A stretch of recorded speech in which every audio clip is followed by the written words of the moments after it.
Start strong, finish strong. Wolf is always scratching. Let's roll. Up at 3:45 a.m., cardio by 4:45 a.m., hitting the iron by 6:15 a.m., in my pickup truck by 7:15 a.m., heading to work, ready to get after it, ready to shoot. There's no substitute for hard work. I'm gonna make something out of myself, and it's gonna be so good, it's bad.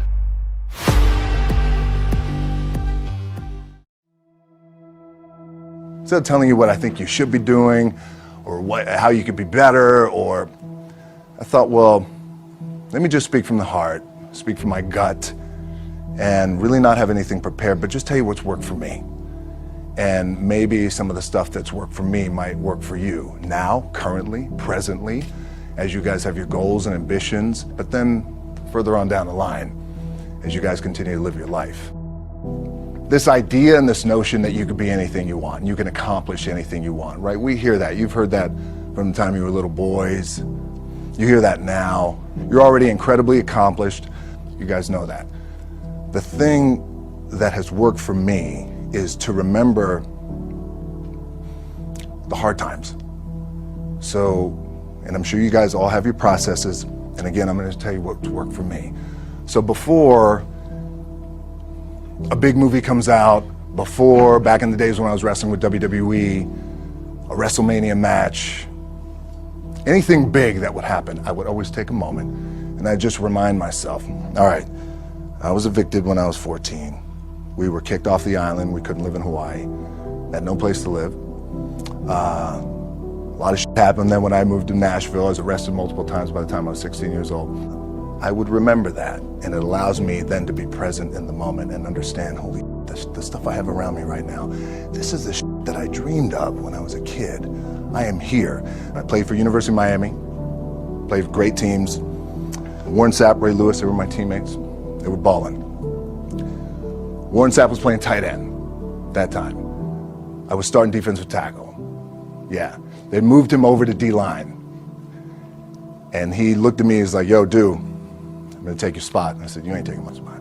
He said, I'm gonna take your spot. I said, no, you ain't. We battled, and he took my spot. Now you can imagine how that with me, because there goes my opportunity. He went in, switched to defensive tackle, lit the world on fire. Well, what that did, it crushed me, and it crushed my dreams. I had a piss poor senior year, zero production, no NFL, no combine invite, nothing. Finally went to the CFL. Calgary Stampeders, making $250 a week Canadian. Now I had to send that home to my wife at that time. Had no money. So I remember that. I got cut from Canada.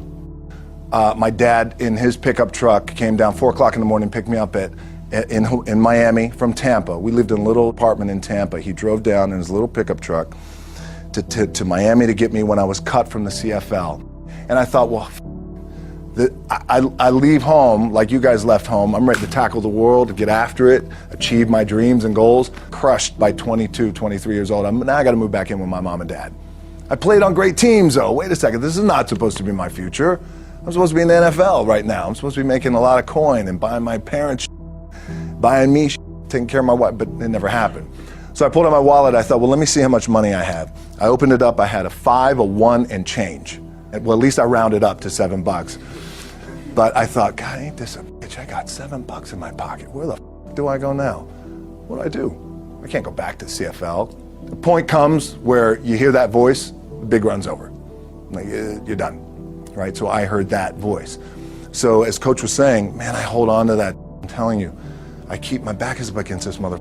We laugh, we joke, we have a good time, but my back is still up against this mother. I do not forget it. What this also helps me do, and again, it works for me, is at some point, you gotta be tired of not being number one. You have to be, and you gotta play angry, and I play angry. Now, I'm cool and calm with my approach, and when I step out on my field, which is a set, or, you know, like, there's some, and you're always gonna have haters, and haters are like, well, God damn, man, how many movies are you gonna make, or how much shit are you gonna do? Like, you do a lot of shit. I say, yes, it's my ambition. Of course, why not? I could do it. Yeah, I love what I do. And not only that, but in what world do we not work every day? my back is up against this thing, you know, and I started to play angry, by the way, and I still play angry.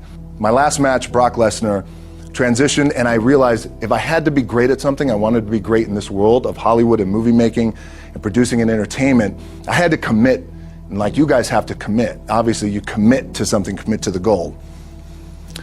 So I quietly retired. 2 years later, I thought, what did I do with my career? Because my movies were not doing well.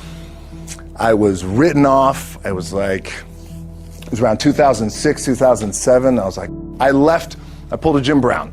I left when I was on top, like number one in the wrestling business, and I left. It was a ballsy, gutsy, some call it stupid move, but I had to commit and I had to follow what was in my gut. What helps me is to keep the hard times in the front of my mind, because it allows me to go into these big moments that I've worked my ass off, and you guys have worked your ass off. It allows me to go into these big moments with a different perspective. What it also does for me, and again, this is what works for me. Like, my back is up against this mother. Every day, it's against this wall. But it's up against this mother because it's what I believe in. And when my back is against this mother, then there's nowhere to go but that way.